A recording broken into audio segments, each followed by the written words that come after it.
the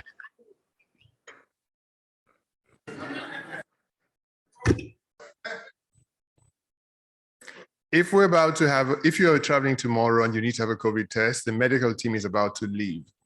And so, and if you haven't had your nasal swabbers yet, please make your way to the help folk outside, and they'll be able to direct you to the medical folk for your COVID tests. Okay, may I ask if we have Mr. Alhamdu Dorsuma here to join us, and also, sorry? He's online. I'm connected. Thank you. And Ms. Thami Mochi, is she also online? Is she here? Okay, and what about Ms. Priti Sinha? Okay. So thank you so much for joining us for plenary session 4, which is more or less a continuation of the previous conversation we've been having about sustainability and economic development in Africa. This particular session will focus on the question, can sustainable finance be the solution for Africa? My name is Raymond Gilpin, and I work at the Regional Bureau for Africa at UNDP in New York. Throughout this conference, we've been discussing the importance of having financing that meets Africa's current and future development needs. Why is it necessary for us to rethink development financing at this point in time in particular? I think because we are acutely aware of the fact that development as usual has not served Africa well. And the development paradigm needs to change. Development needs to be about a lot more than GDP levels or income per capita levels. It has to be about strategic investments in people, in infrastructure, in technology, in the planet. What we need in terms of financing for this very complex proposition requires us to think through different types of financing instruments. And in this session, we have an hour allocated for this session. In this particular session, we're going to be interrogating sustainable finance options, things like blue bonds, green bonds. We know that the first green bonds, for example, were issued in 2007 by the European Investment Bank. Since then, this has become an incredible growth opportunity. The value has increased almost 300-fold since 2007.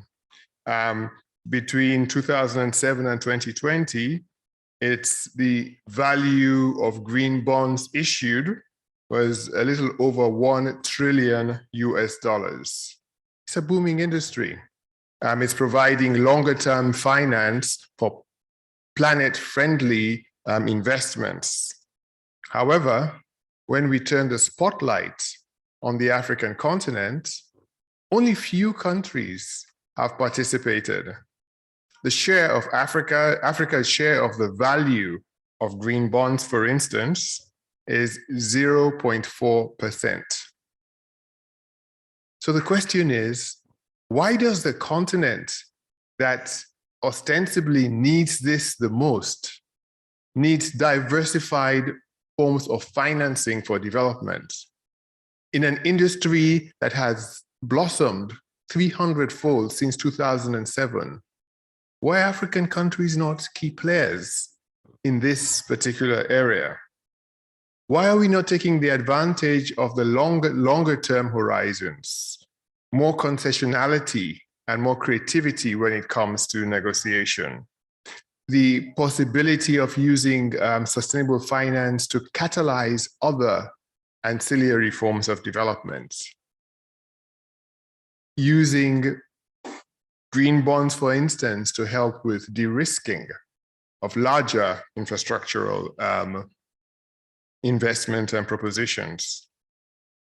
There are many reasons for this, and I'm very pleased that it is not my task to unpack these for you today. We have a lot of wisdom, knowledge, and experience in this room, but particularly on the panel.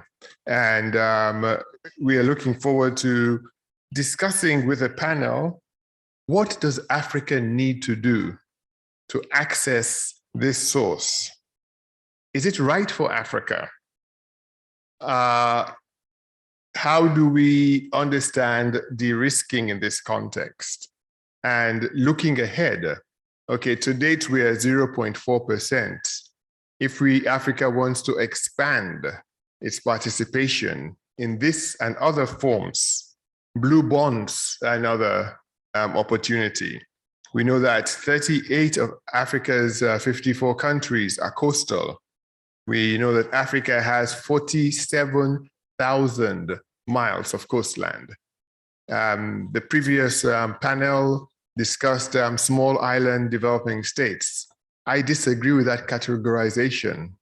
I prefer to refer to them as big ocean developing states, because we have a sense of maritime blindness when we only see the smallness of the landmass and not the opportunities that the big oceans around them present. And that blue bonds, in fact, could be as much of a catalyst for change as on the sea in big ocean economies as it could be for sustainable financing on the land with green bonds. And so these are some of the issues that we would be discussing. We'll be inviting our panelists here and online to make some contributions, and I'd like to open it to you. So you who are here in the audience and also you joining us remotely, please go to the chat room or the Q&A chat box on the link and write your questions, and we would get to them during the conversational side, the more conversational side of this of this particular session. But let me start with you, Jean-Paul Adam. You're Director of Technology, Climate Change and Natural Resource Management Division at the Economic Commission of Africa. I've kind of summarized the numbers very crudely. How could Africa access this particular opportunity? Or should Africa be accessing this kind of opportunity? Thanks very much, Raymond. And I think that already by talking about large oceanic nations, you're an honorary islander. So I thank you for having made that point. The quick answer is absolutely, yes, Africa should make use of this opportunity, because in all regions of the world, the expansion of capital markets has been correlated with levels of development. So if we really want Africa to reach the level that it should, and including its island states, it means developing and actively developing those capital markets. This also means to recognize that even in the developed world, this deepening of capital markets did not just happen organically or naturally. It was something which was designed.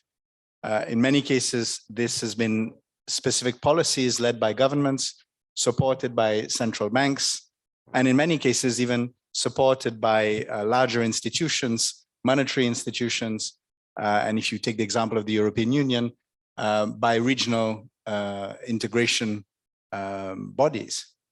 So the first element is that Africa is missing out if we don't go down this route. The second point, however, would be to recognize that Africa is not one country. We have huge differences between the different levels of development, geographic needs, and the immediate needs of different countries. There are countries that are definitely in a space currently where their main priority would be to mobilize grant finance to meet the immediate needs, and these are particularly countries that are emerging from conflict. They don't necessarily have very strong institutions. It may not be right for them to explore this, at least in a meaningful manner in the immediate, but the building blocks and the foundations can be laid for the future. But we forget that the majority of African countries are now middle income. We tend to see the problems, but we don't see the fact that Africa, even though the challenges are huge, Africa is majoritarily middle income and has actually grown a lot over the last decades. And if we want to go to that next level, it means exploring the deepening of those markets, and bonds in particular are part of that.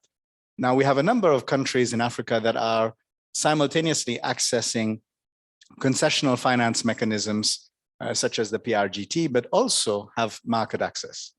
And ideally, we want to allow that market access to continue, but on a more affordable basis, because currently Africa is paying a risk premium. There are many different reasons behind that risk premium for their access to capital markets. In some cases, of course, it is associated with the legitimate risk seen from the private sector about investing in countries which may be perhaps less stable than more established markets. But there is also, we have to say that if you look at the ratings that are given to African countries, you will often have countries in Africa that are rated equivalent to countries that have had sometimes economic difficulties in the rest of the world, and yet Africa is paying a premium. And we need to be actively designing solutions for that.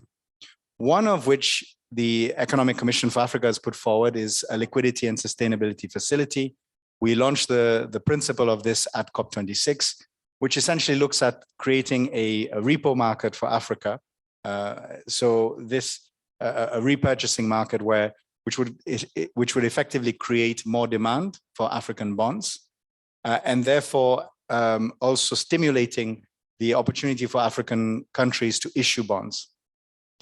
The goal of this repo market must also be linked to sustainable factors. So the idea as well is not just to launch a repo market in a vacuum, but link it to the goals of the Paris Agreement, as well as to the SDGs, and particularly in the context of the bounce back from COVID-19, where liquidity has been hard to come by.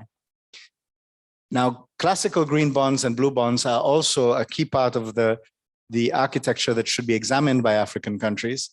Because of this risk premium that African countries are paying, ideally, these can be explored through some form of guarantee or mechanism which will reduce the cost, which will then make them more sustainable for those countries.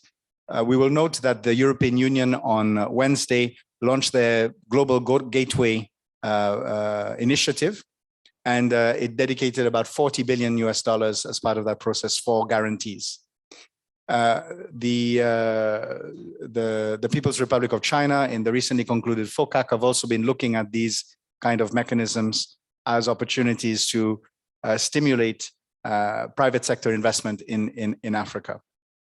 At COP26, the Green Climate Fund also explored the option that it could use its balance sheet as a means of guaranteeing sustainable bond issuances.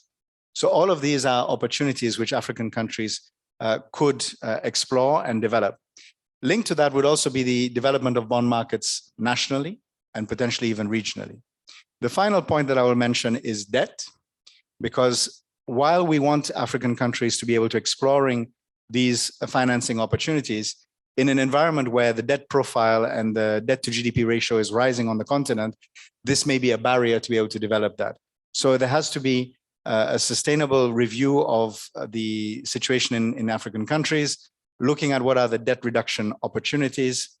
I've talked before about the opportunity for debt for climate adaptation swaps, which are, I think, a real option that can be explored by, and this is something that Cabo Verde itself is working with the Economic Commission for Africa to look at.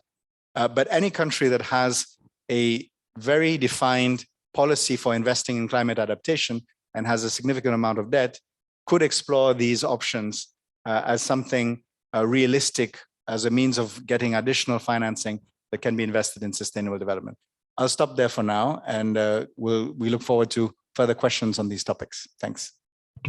Thank you so much for unpacking a lot of the rationale for sustainable financing options in Africa. Not just does it, expand the pie, but it also, to my mind, it provides the option for a lot of the longer term financing, which will be more slightly more concessional and for things like investments in infrastructure and technology, for which traditional development finance is not well suited. But you made a point about the importance of having a regulatory structure that underpins the fundamentals of bond transactions, either nationally or regionally. At the moment, I think there are maybe a handful of stock exchanges on the continent that could handle something like this. How would we move forward, Jean-Paul, knowing that there is this, let's call it a gap in capacity? I think that point is fundamental. We perhaps need to differentiate between the sovereign bond issuances by countries and also the domestic bond issuances, which some countries have been exploring, but which should be developed further. So firstly, in relation to sovereign bond issuances, we also must recognize that there have been, unfortunately, situations which have been associated with corruption, and this affects the credibility of African countries as a whole going forward. And unfortunately, I found many instances where I've talked about the issue about potentially issuing green bonds or blue bonds from African countries. And I've been cited examples that didn't work. And my stock response has been to say, well, there are plenty in Asia as well that didn't work. It's not a uniquely African problem. There are plenty that have not worked as well. There have been even fraudulent bond issuances in the United States, in Europe. So the problem is not uniquely African, and it's important that we don't characterize it as such. But we must recognize that unless there is appropriate, for example, debt management frameworks within countries, then it is a risk if a country is going to issue a bond on the capital market, because any bond issuance must be framed within the capacity of that country to sustainably manage its debt and also transparently indicate how it will be investing the proceeds. Because also sometimes what has happened in the past, bonds have been issued, but there's not been clarity on how the proceeds have been used domestically. Some of the solutions to that are regulatory in terms of and also legislative, that the government has to have a good legal framework for the management of debt. Secondly, there's mechanisms that can be used to better track, for example, use of proceeds. One of the elements that we've been working with Cabo Verde on the debt swap, but which would be applicable also in the issuance eventually of a bond, is to use key performance indicators, which would be defined by the country itself, linked to its national development plans, and providing clear means by which and milestones in relation to those indicators and in relation as well to the use of proceeds. And these can be linked in the context of tracking the sustainability. These can be linked to, for example, commitments made under the Paris Agreement. These can be linked to commitments made to achieve the SDGs and so on. And then in terms of the development of the domestic market, and as you mentioned, for example, stock exchanges and so on, it's not every country that has this capacity, but certainly it's something that countries should proactively develop, because it's a means of broadening the private sector opportunities within a country. It's a means of also sometimes channeling investment from diasporas. And it's a means as well of domestic financing available for the private sector, which can really help to deepen those markets. Again, the underpinning legislative framework needs to be there. So countries should not just say, I'm going to create a stock exchange because I want to issue bonds. It's rather about looking very carefully about the structure of the economy of that country and starting with what is achievable. And the first goal should be to increase or improve the framework for investment by citizens of that country themselves. Create that confidence that citizens can invest, get a return which is dependable and which is something that they can count on, because people will only invest if they have confidence. And I think that's where that strong legislative framework is necessary, and then building the confidence by showing the returns that are possible. Thanks.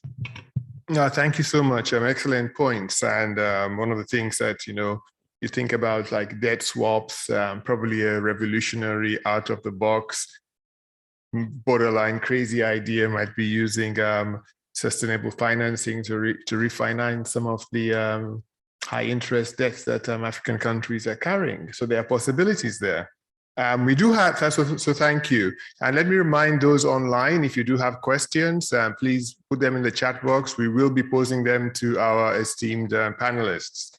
And we have on the line Mr. Alhamdu Dursuma, who is Acting Director, Climate Change and Green Growth Department at the African Development Bank. Mr. Dursuma, thank you so much for joining us. I think you've been following the conversation so far about, how does Africa break into this potential that are green bonds, blue bonds, sustainable financing.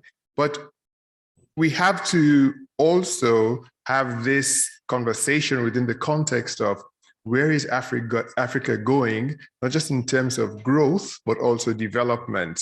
Mr. Alhamdu, could you talk to us a little bit about the link between sustainable financing and sustainable development from your perspective? Thank you very much. To directly respond to your question, as you know, sustainable finance is quite a new concept, but it is grounded into the whole concept of sustainability. It's all about sustainable development. So despite the several initiatives that have been taken on that area, we still see that there is a huge gap in terms of awareness around the issue of sustainable financing. It's not just about green bonds. Actually, when the concept started, it was to support countries, implement sustainable development goals. And also it was meant to help countries to implement the global multilateral environmental agreements like the Climate Change Convention, etc. So, but we have observed recently that the concept has significantly improved to include all issues relating to ESG governance issues. So it's about also helping to reorient the financial system towards more sustainability. And it is quite confusing also to see that sometimes when we speak about sustainable financing, we just focus on one product. It's a wide range of products, including green, blue bonds, resilience bonds, social bonds, as well as climate finance. Actually, climate finance has been dominating that area for quite a number of years now. And still we see that the progress is limited, especially in the context of Africa, where last year, for instance, the continent only accesses 3% of global climate finance. Actually, last year, I think in total, it's about 632 billion of global climate finance that was provided. But Africa's access to that was just about 18 or between 18 to 20 billion. So it's very, very limited. And we know the challenges that the continent is facing in order to access sustainable financing at scale. There are various issues, the disconnect between also the global agenda around sustainable finance and the national development priorities, and also all issues relating to the limited capacity of countries to develop bankable projects.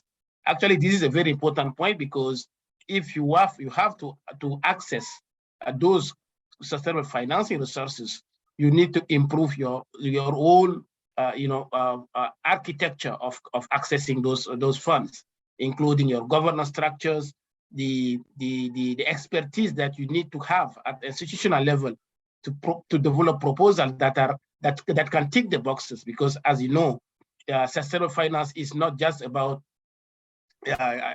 finance. It's about environment, it's about social, it's about economic performance. So there are criteria you have to meet. And to do that, you need to come up with proposals that can meet those criteria. And these, we don't see them much in the continent yet. And this is because of the lack of capacity. Let me give you an example. If you have to access one of the existing climate financing instruments like the Green Climate Fund, a country needs to have some system in place, like having an institution able to access to the resources on behalf of the country. Or if you are not a country, you are an institution, having a system in place that can be accredited to make sure that you are capable of deploying the resources from that funding instrument to your projects.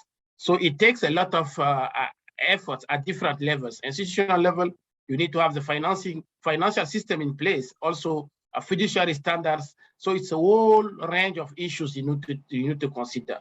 So as far as Africa is concerned, I think we see that progress is being made with support from various institutions like us. We have been, for instance, in the green bond market. We are in that space since 2013, and we see that over years, our access to the green bonds has been increasing. Last year, for instance, in the context of COVID, we as AFDB, we issued the COVID-19 social bond, 3 billion social bond, which has been very successful. But before that, we issued some green bonds as well.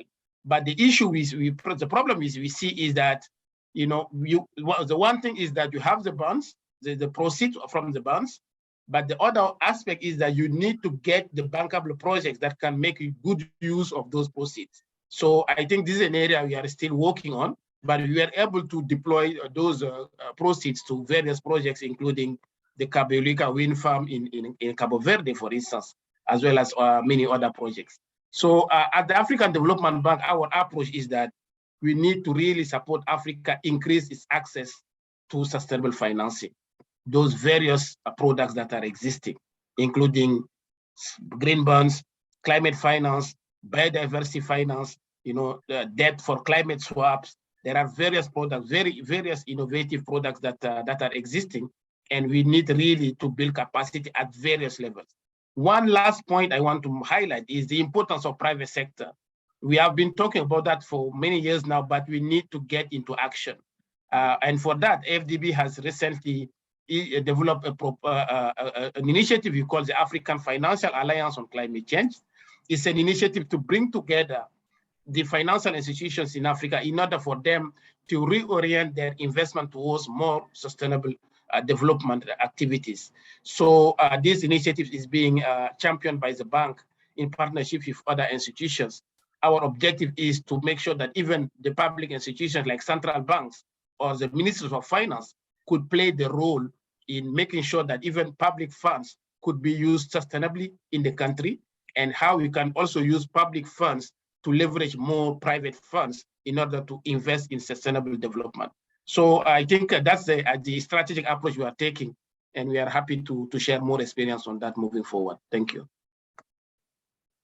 Thank you so much, Alhamdu, for talking us through some of the various options that are available, the importance of recognizing that we need to work a lot more on the financial architecture that underpins climate finance, but it's important also to be able to, as we go into the bond issues and participating in bond issues, to have bankable projects in hand. And it was also great to hear about the Africa Financial Alliance on Climate Change and the possibility to leverage private sector capabilities so that these particular financial instruments could be a lot more effective in the development space. But Alhamdu, I have a couple of questions for you, and if you could just respond very briefly. Since yesterday in our conversation with Roger Myerson, we've been talking about chicken and egg, chicken and egg, chicken and egg. But here I hear you saying there is immense potential in terms of sustainable financing, but for African countries to make a lot more progress, they need to work on the architecture, they need to work on capacity, etc. But for them to be able to do that, they need sustainable financing. So it seems to be this less than virtuous circle. How would you, as somebody who's worked on these issues for a while, and we knowing that we have a lot of people who work on these issues in governments, in the private sector, participating here and listening online, what advice would you give to breaking this particular less than virtuous circle in terms of, we need investment to get ready, for the bonds, but then we can't get the bonds until we are ready? The short answer to your question is, again, capacity. I think we need to put a lot on that. We have been doing that for many years, but we haven't done enough, especially at institutional level. Get the right institutions ready to play a critical role in that space. It's not an easy one, we know that, because sustainability involves several aspects, several criteria, several standards. And in order to meet those standards, you need really capacity in place. So for me, finance is not actually the issue. Finance is available, we know that. But to get access to that finance, how ready are we? For instance, we are talking about accessing even the financial, the stock exchanges. How ready are we to get to that level and to access, to mobilize those resources at scale? So again, it brings us down to the issue of capacity at national level, but also at continental level. We need also to get continental institutions that could help mobilize resources for continental, regional projects, because we know that some of the issues we are talking about when we speak about sustainable finance go beyond the national boundaries. For instance, if you want to invest in river basins, for instance, which are shared by various countries, and to use that potential, there are existing opportunities to go beyond the national boundaries. How can an institution be capacitated to be the main player in that space on behalf of countries? So it's a very critical one in terms of investing in capacities, real institutional capacities, to get institutions that are ready to not only apply standards, but put on the table proposals that can tick the boxes, as I said earlier, proposals that can meet the standards and get access to those resources. Otherwise, we are going to have just a few institutions, maybe in 2-3 African countries, as we see now in Africa, that have capacity. Even when you look at, for instance, the climate finance architecture in general in Africa, you see that some countries in Northern Africa are doing a little bit better than those in Sub-Saharan Africa. And you have a little bit of institution in South Africa, for instance. So all the countries in the middle, because of the limited capacity, they are struggling to get access to those resources. Simple example, it's difficult for them to get institutions accredited to an individual fund to justify that this institution, this national institution, is the institution with the necessary capacity in my country to access those resources on my behalf as the country. So I really want to emphasize the issue of capacity, and we need to do more on that space. It's really, if we have to change the narrative in the future. Thank you so much, Alhamdou. Same question to you, Jean-Paul. Before I move on to the audience for your questions, I'll ask those with microphones to be ready. And if you wish to ask a question, raise your hand and we'll have the microphones positioned. Jean-Paul. Thanks so much, Raymond. And I think that it's the fundamental question. And the reality is, if we look at what's happened around the world where you're trying to develop a sustainable finance market, the simple rule is money begets money. There's no upfront financing available. It's difficult to create that virtuous circle. So yes, that has been one of the gaps. The capacity building as well is one of those key issues. But if you don't have the upfront financing that can really unlock, because ultimately, if you're doing capacity building in a vacuum, it's not going to be as valuable as if you're doing capacity building for a transaction. Yeah. And if you'll allow, I'll go back to my experience when I worked with the Seychelles government. And when we did a debt for climate adaptation swap in 2015, it meant negotiating with creditors. It meant building that capacity for having discussions with the Paris Club. And in practical terms, our debt for adaptation swap was actually a debt buyback. And this created, so we got essentially money from philanthropy, which was obviously cheaper, and bought back the expensive debt and then refinanced through a new bond issuance with the philanthropy organization, which was the Nature Conservancy, on much cheaper rates. In fact, it was half the price. So that experience built capacity in the Ministry of Finance, and it then led us, 2 years later, to issue a blue bond. And we created that awareness, first of all, of what Seychelles was doing. Linked to the debt for adaptation swap, we created a marine spatial plan, which included specific activities, which focused also the attention of partners, of organizations in the development space, but it also focused the attention of investors. So when we went to issue a blue bond, there was already an awareness, and the element is that there's a huge demand globally for the issuance of these blue bonds or green bonds. In fact, it can't be met. The demand is larger than currently the supply. Of course, the challenge is that these investors are also looking for secure investments. So this is where the capacity must also be accompanied by guarantees and so on and so forth.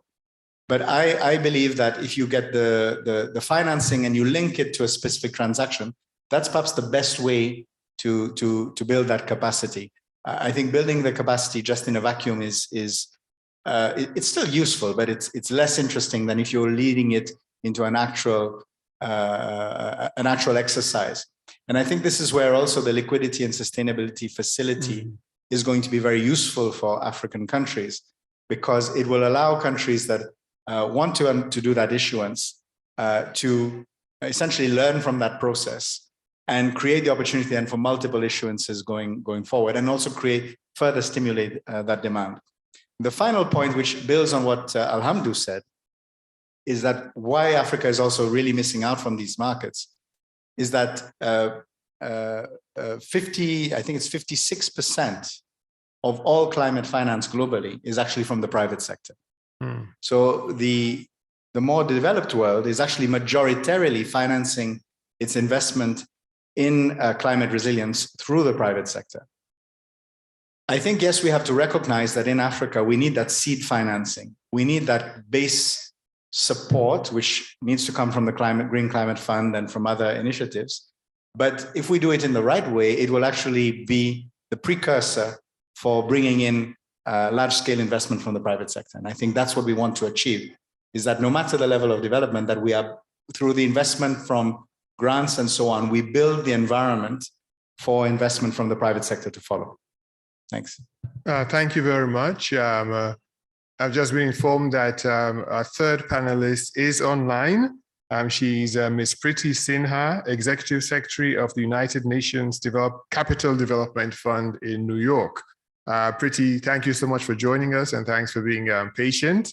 I hope you have been following the conversation we've been having with both Jean-Paul and Alhamdou. And I'd really appreciate your perspective on the possibilities that sustainable finance present to the African continent from a UN CDF perspective. Priti, the floor is yours.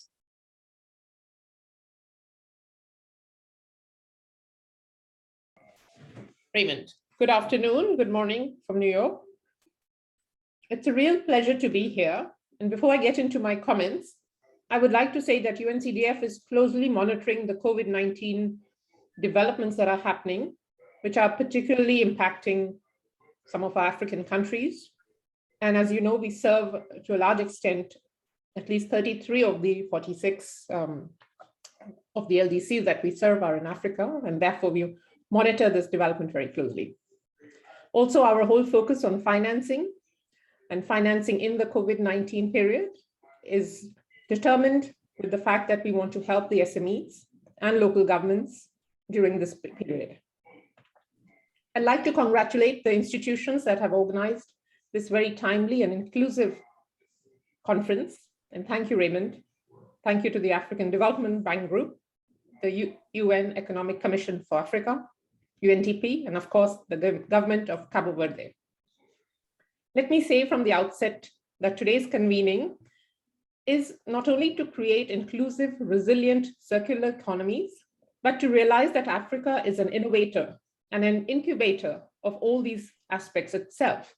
And we at UNCDF stand ready to partner with the countries in their mission, in their vision for their own development, and to provide the necessary capital and development to accompany that journey.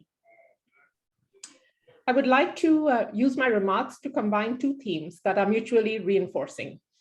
One theme is about UNCDF helping African countries and African institutions reorient investments towards more sustainable technologies and more resilient business models that would finance the continent's growth in a sustainable manner over the long term. The other theme is how we're supporting low carbon, climate resilient, and circular economies on the ground at the real economy level. At UNCDF, we aspire to be the flagship catalytic financing agency for the LDCs. We hope this mandate given to us in 1966 by the member states comes into very full fruition and full force and blossom as we go into LDC 5 next year in January, and also into our own strategic plan, which should be approved by the board, hopefully shortly after. We operate as a hybrid institution. We have a strong development focus, which is with grants and technical assistance to help policies and enabling environments, and with development finance, where we can offer from the United Nations structures such as loans, guarantees, blended funds, and bonds. I'd like to offer a couple of examples how UNCDF is using our different capacities in the sphere of climate, especially climate in Africa. And each of these examples show how innovative finance not only has the potential to scale impactful, transformative solutions in the climate space, but also into lots of areas of the SDG agenda. First, on unlocking transformative finance, UNCDF acts as a technical and financial partner for local and regional governments, cities, agencies on local transformations at the municipal level, with utilities, with SPVs, and we really help grow and develop the local economic institutions. We feel at this level, the development is closer to the people, and when we structure municipal bonds, when we get municipal financing into the cities, that solutions for waste management, for electricity generation, for food, and other areas of SDGs can be equally met. Therefore, the areas of subnational bonds, subnational borrowing, asset management, procurement, and the design and support for global financing mechanisms at the subnational level is one of these trends that we offer to our countries. In the climate context, in our subnational finance, we focus on a program called LOCAL, which stands for Local Climate Adaptive Living Facility. Here at COP, we were very pleased to have now LOCAL spread to about 27 of our countries. And this is based on the issuance of performance-based grants to these countries at the local level, at the municipal level, through their own financing systems, and that to focus them on climate adaptation mechanisms so that they could grow in this direction of becoming more climate resilient. And we also help with great amounts of capacity building that eventually leads to direct access for the countries with vertical funds that we know well, such as the Green Climate Fund and the GEF and so on. So we are very proud again to say that the countries have really taken on local climate adaptation. We saw that happening at COP. We saw the countries empowered, stating their points of view, and we hope further finance can flow to this level. We announced at COP that the government of Belgium had committed $13 million to support LOCAL, bringing the total amount that we mobilized under this LOCAL facility to 125 million. Secondly, capitalizing the missing middle. We are all aware of the importance of SMEs to support inclusive and resilient economies.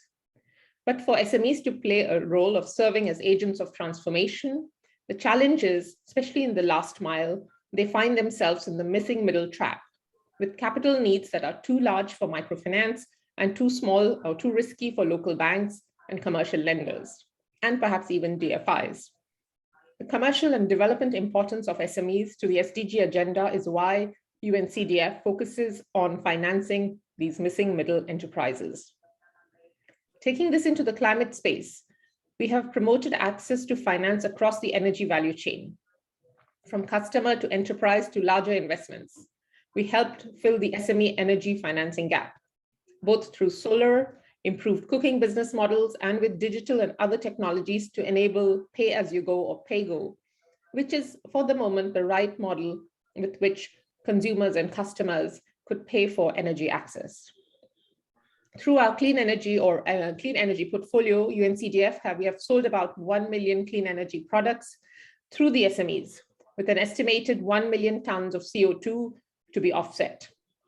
By 2025, UNCDF aims to support investments that will allow 6 million people in at least 10 countries to access and benefit from clean energy and to contribute to the wider energy market development, with an increased focus on productive use, local economic resilience, and strong connections to other sectors. Finally, there's blended finance. Blended finance funds are an essential instrument that enables us to catalyze financing for economic development, both from the public capital and the private capital. In this environment, while ODA has remained steady, and we are grateful to the donors who contribute to that, we feel the ability to leverage the ODA is going to be critical, and that we need to create donor funds as de-risking mechanisms, as first loss and as guarantee structures that can enable the structure to pull in further commercial capital. So climate change through the support of green economies was part of our blended finance focus. We have a fund called the Build Fund, which is a $250 million fund to attract commercial capital to finance SMEs in the green economy in LDCs. We rely on a first loss layer by public capital to attract more. The first loss layer is about 20%, and therefore the remaining 80% is the commercial level layer. And this should hopefully insulate the risk perceptions that commercial investors have. The very first project that we capitalized through the Build Fund is a clean energy SME based in Kenya called Mavezi. Mavezi offers customers access to clean energy products such as solar lighting systems, solar lamps, solar fishing lights, energy efficient cook stoves, and solar powered appliances for productive use through a pay-as-you-go solution. While the capital we provided was a working capital facility of $500,000 from the Build Fund, Mavezi will use this investment to drive its expansion into the solar productive products and solar agribusiness products in Kenya and the neighboring countries, including Uganda, Ethiopia, and Rwanda. Before I close, I would like to return to the recent news regarding the COVID-19 pandemic. It is clear that we are still in the midst of the pandemic, all of us. One of the lessons that we learned from the 2 years are that events beyond our controls are aiming to reduce and reverse those gains that we have made in the SDG agenda. We must stay strong and remember that the SDG agenda is critical to advance. Therefore, we take several countermeasures to the COVID crisis at UNCDF. We've worked on payments and loans, continued loans to SMEs to make sure that they can continue their businesses. We've made block grants to local governments to continue their services and also, of course, start the development of the PPP in equipment. And therefore, we believe that that focus should remain, and we should remain strong and in solidarity with the people that we serve. This is the decade of action, and I think UNCDF stands ready to be part of that decade. Thank you so much, Raymond. Thank you so much, Priti. Great points about UNCDF's work in this area, diversity and the diversity of instruments that are available. I did like the point on focused attention on SMEs, because we tend to miss them out, as well as the emphasis on supporting a circular economy. We do have a few minutes for questions. So if you do have brief questions or comments, just raise your hand and we would get a microphone to you. And if we have questions in the chat room, let's know. Anybody else? And in the back. Please introduce yourself and then ask a brief question. Yeah, thank you. My name is Tangavel Palanivel. I work for UNDP in Uganda. I don't have a comment, rather I don't have a question, rather I have a comment. Comment is actually, as the panel member indicated, there is a diversity of sustainable financing instrument. Similarly, there is also Africa, also diversity of country level of development. Like at least even though the panel member said that half of the African countries is a middle income country. But if you look into the UN developmental status, at least two-thirds of the African countries are least developed countries. So they do not have that kind of sufficient level of actually capacity or the kind of the policy regulatory environment or the kind of good governance and the ability to prepare a bankable project. And so those are the reporting requirement, because I know actually Green Bond, I have prepared a paper on that note. Green Bond actually required a third-party certification, whether the bankable project is really indeed is the on the environment climate change, whether it is indeed a sustainable, able to bring return in a sustainable manner after long run. Also annual reporting. It's also required strong regulatory policy framework, environment, all kind of things. So therefore, my suggestion is that we need to do in a more nuanced approach. We need to, follow this. We cannot push this green bond or blue bond across all the countries. We need to actually use which instrument would be suitable to which country. Something we need to do that homework before we pushing in our part of policy advisory. Thank you. Thank you very much, Palani.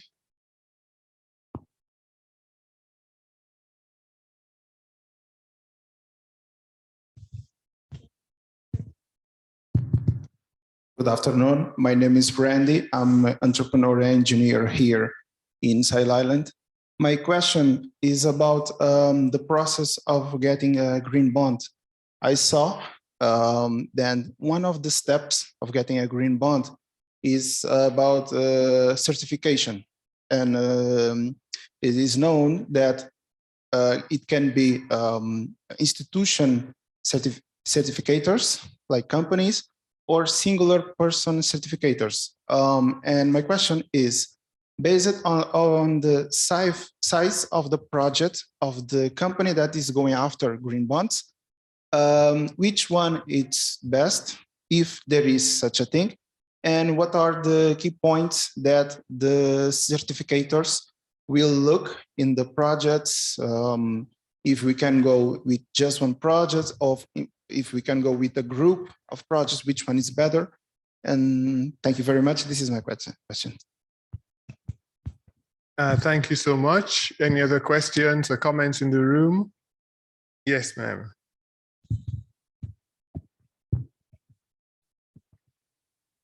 Marcia, Cape Verde Stock Exchange. In Cape Verde Stock Exchange, we are developing a BlueX platform that yesterday was presented here. In fact, it is a platform to list and trade sustainable and inclusive finance instruments. It will be based in Cape Verde, but aimed to all the region, African region, let me say it like that. One of the challenges that we have already identified is the size of our market. Our market is marked by small and medium-sized enterprise, more than over 97%. So I would like to hear a little bit more. How can they benefit from it? Because if we want to contribute to the sustainable development of Cape Verde or the region, we have to be attentive or make attention to the main composition of our market. So this is one of our major challenges, creating this platform. So I would like to hear a little bit more. Thank you. Thank you so much. One last question, then I'll go to the panel. Bonjour, RE Kouaou, économiste national PNUD Burkina. Apparemment, les ressources existent et il faut aller les chercher. Et pour aller les chercher, on propose de renforcer les capacités. Est-ce que la carte d'investissement orientée vers les ODD peut servir à cet effet et comment? Merci. Okay, we do have questions on the on 3 issues. I'll touch a little bit on everything. Okay, so let me start with you, Jean-Paul, then we'll come to Alhamdou and then Priti. Peut-être je commence avec la dernière question. À mon avis, je crois que oui, il faut reconnaître, les ressources existent. Il y a un potentiel énorme en Afrique, mais il ne faut pas négliger non plus les barrières parce que c'est vrai que le manque de capacité est peut-être la plus grande barrière en Afrique. Alors, le renforcement des capacités doit être aussi lié, je crois, aux spécificités de chaque pays. Et ça doit être lié aussi avec le cadre national pour le développement durable. Alors, au niveau des Nations Unies, ce qu'on encourage, c'est que les pays ont une stratégie nationale de mobilisation des ressources pour les ODD.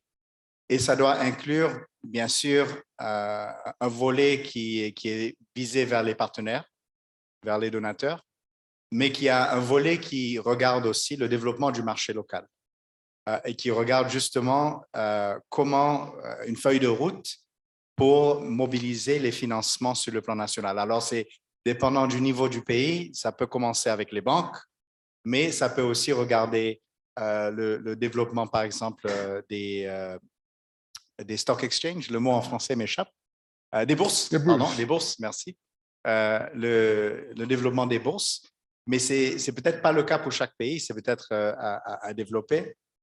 Je sais que beaucoup de pays regardent, par exemple, l'idée de lancer des obligations visées vers les diasporas, qui est une initiative qui peut être très intéressante pour financer les ODD. Mais il faut, je crois que tout commence avec un plan national très clair sur les financements et où par les financements.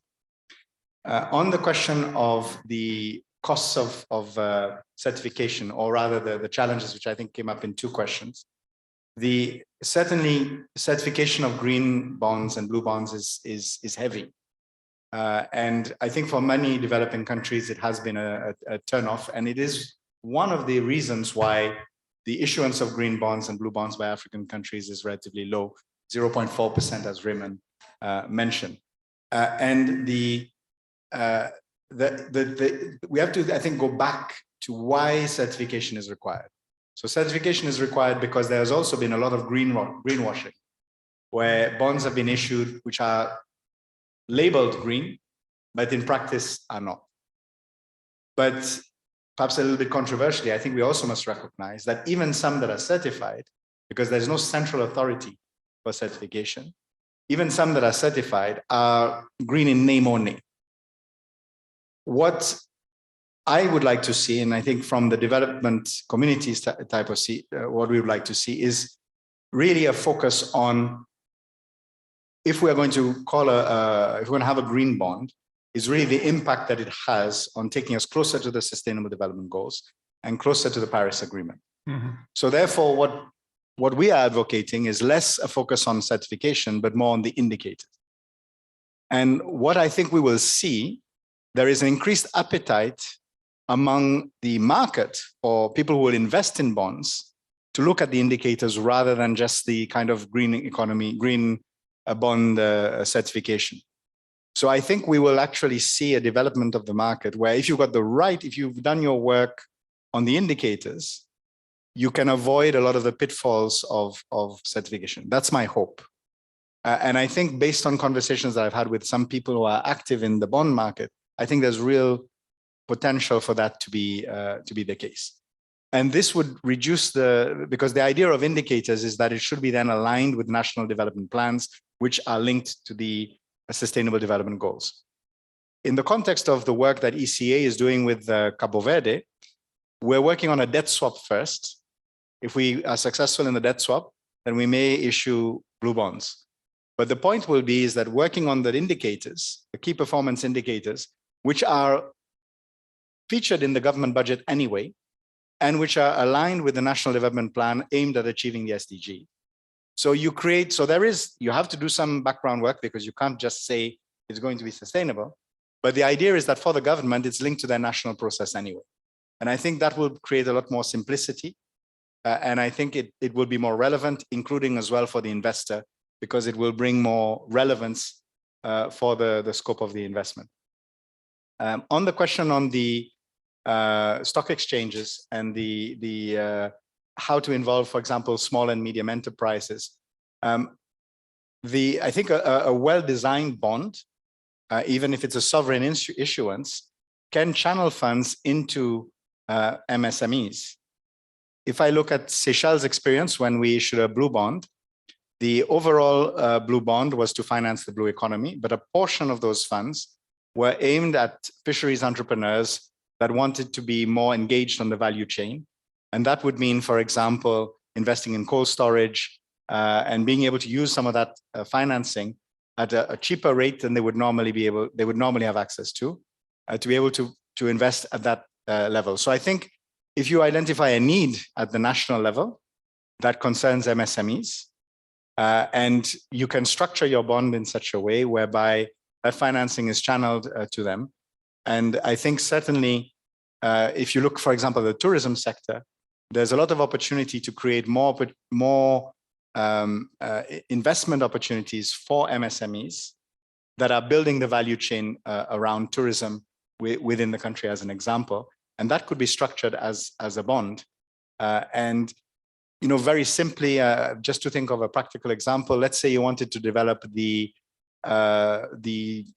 solar panels, let's say, as an opportunity for small and medium enterprises, and link to a program of investment around hotels.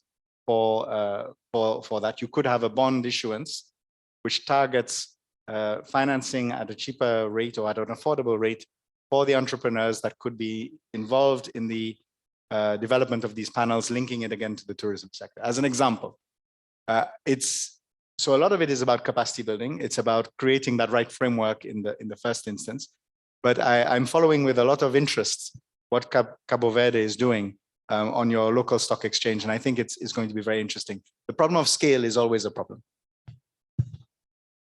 Thank you so much, Jean-Paul. Alhamdou.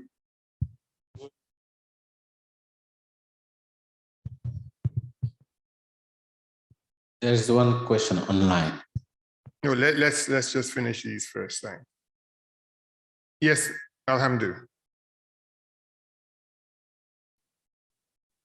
Is Alhamdou still with us? If not, Priti. Are you online, Priti? Yes, Raymond. So perhaps, yes, please go ahead. Let me try to answer all the questions together. So on the green bonds, where we are at CDF, we are working at the sovereign level. We want to make sure first that all the sovereigns aim to get rated. Not all countries, particularly those in the last frontier of development, do not have ratings. And so once they do that, and we are in conversations with even the Green Climate Fund to make sure that the ratings, when they issue sovereign bonds, could be green bonds. And as the co-panelist just said, that those proceeds do tend to trickle down to the green economy because the government has to invest those assets into the green economy. We are also innovating to make sure that the interest rate that the countries have to pay come down. This could be something called a nature performance bond, and similarly on the climate agenda. So it's called the outcome-based bond. So there could be certain outcomes that the country commits to, and as those are met, the interest payments on those bonds come down. This is a concept of sustainability-linked bonds that has now reached about $1 trillion of issuance in the world. Of course, our effort as UNCDF is to accompany the countries to bring them to these global capital markets, to make sure that their voice is there in terms of the global investors. So in that context, we've been taking several African countries to conference calls with institutional investors, a bank called Jefferies, for example. And then during UN General Assembly, we held a conference on sovereign borrowers, where we had players like Citibank, JP Morgan, then Aberdeen Capital, the investors, and PIMCO, for example. So we are trying to bring capital to the countries. I think it is also very timely that we feel that the country and the leadership, the ministers, some heads of state are also ready, are expressing the willingness, also the capacity and articulation of the mission of the countries to move forward, to be equal players on the global capital markets. So that's, I would say that's a bit on the country side, and that relates to our work both on the municipal level as well as the national level. Coming to SMEs related to the stock exchange, we believe in the value of guarantees. We feel again the time is right for public capital to create guarantee mechanisms that would then allow private capital to flow in with greater comfort. So for example, in Zambia, we're creating an SME guarantee fund. That means we would guarantee perhaps the local banks to give access to credit to local SMEs. And I think all of those efforts are needed to grow the SMEs. Sometimes we help them even start, but eventually to grow them. And then they obviously can help the journey towards listing on the stock markets in Cape Verde and in other places. I've been myself to Cape Verde a while ago in the Cabioloca wind power project, and I hope that's still going well. And of course, as my panelists pointed out, the concept of blue bonds is also relevant for coastal economies, and we're working on one such as well. Now, on the green bond side, the ICMA and the standards are well established. The blue bonds are being developed as we speak, and more blue bonds come to the surface. In terms of the colleague with the company, the size of the green bonds, well, if you have a good product, if you have good projects to invest the proceeds in, we can help bring again the attention of the investors to the green bond. And therefore, the size obviously is not relevant. There's a really appetite for good product. And if you have a good green bond, I'm sure we can get you access to capital. Thank you, Raymond. Thank you so much, Priti. I'm wondering if we still have Alhamdu. He has some connection issues. Okay, could you just read the one question? We have run out of time. So we'll take the final question online, please. Yes, there's a question from Jason Braganza from Aphrodite saying, I'm curious to hear from any panelists what their advice or recommendation are for the transformation of African economies. And linking to this, do the panelists think, despite the availability of financial instruments, debts and others, the prevailing economic, trade, financial, and political architecture may not be fit for purpose for Africa's transformation? Lastly, would the panelists could comment on how this instrument can or would lead to sustainable domestic resource mobilization? Mr. Alhamdu Dursuma is connected again. Okay, we'll just do the final. Thank you so much for that question, El Haji. I think that's a broad question about the applicability of sustainable finance instruments in the African context. But I'm going to wrap up very quickly and then invite the panelists, 90 seconds each, to wrap up and respond to one last question. I think we've had a very interesting conversation. We've learned that we do have a diversity of sustainable finance instruments in general. In particular, we learned that ECA, UNCDF, AFDB are themselves developing specific specialized instruments that we need to know a lot more about. So that's the first point. The second point is that Africa's participation is very weak, less than 1% with green bonds, less than 5% with climate finance generally, and that there are many reasons for this. In addition to the usual capacity, infrastructure, institutional framework, and regulatory framework issues, I think one thing that came up very strongly was the importance of having bankable projects as we go to bond issue. And to quote Jean-Paul, money begets money. Third, we thought that it's very important to have the private sector alongside. This is not just a multilateral or host government issue. Fourth was the cost. We talked about the risk premium, and pretty rightly, rightly mentioned that it is an issue and that UNCDF has this outcome-based bonds.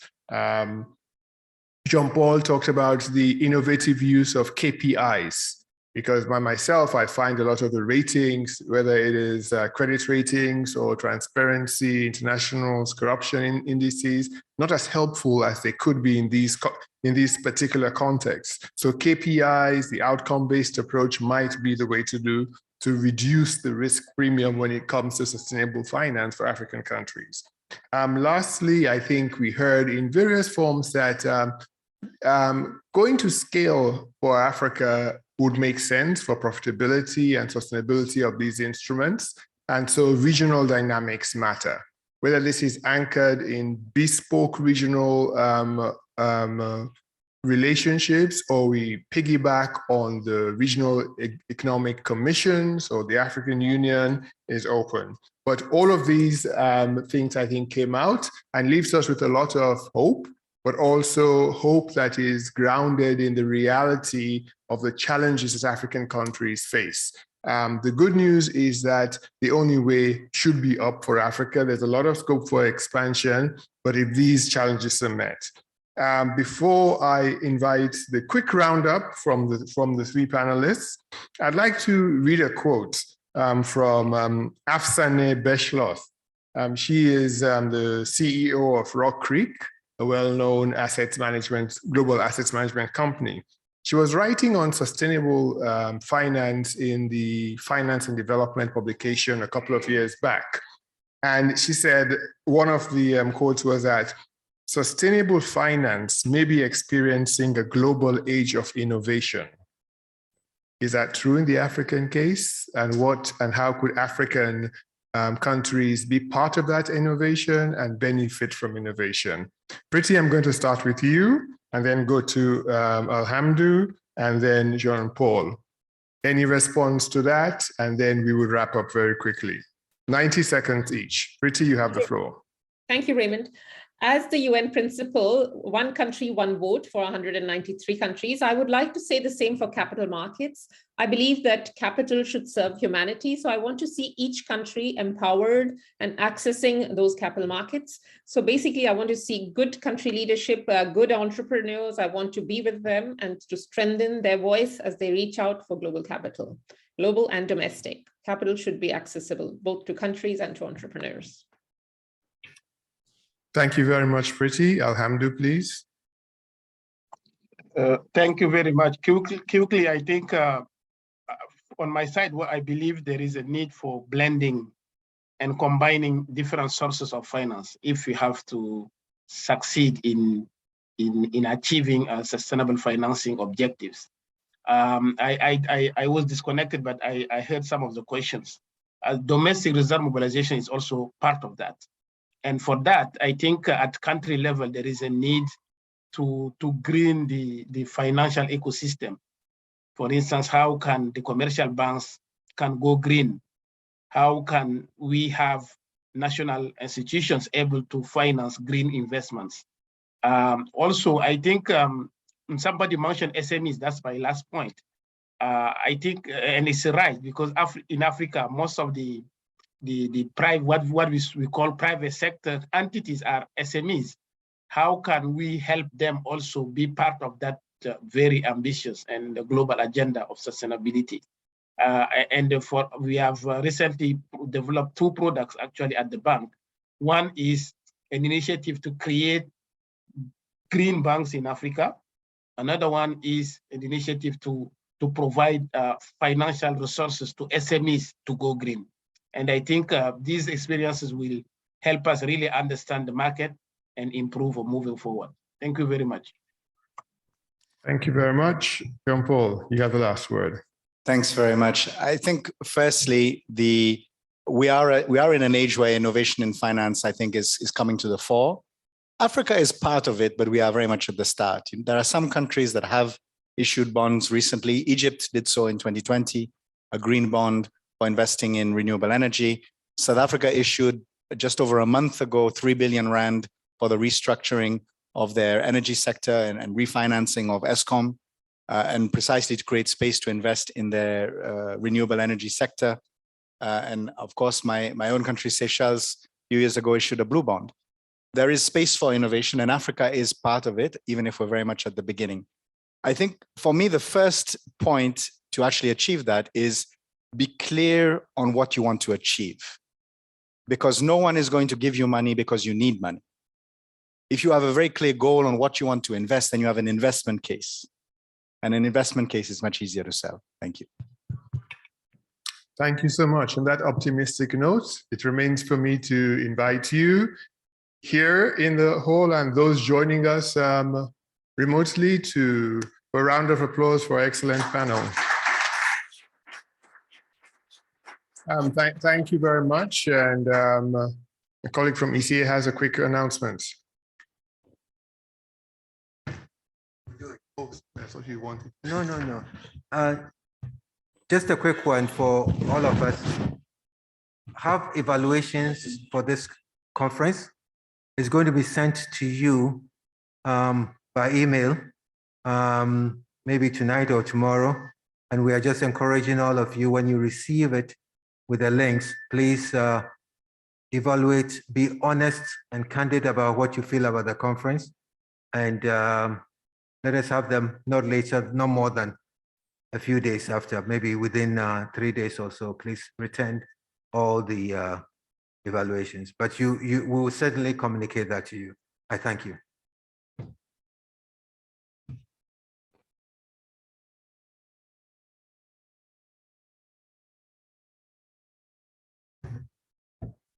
So now should be the time for the concurrent session. The other one in the breakfast room, they started on time. This one, the concurrent session for this room, as we've been delayed for 30 minutes, will be starting in 10 minutes. So you have a break of 10 minutes and then you come back here for the concurrent session here in this room. Thank you.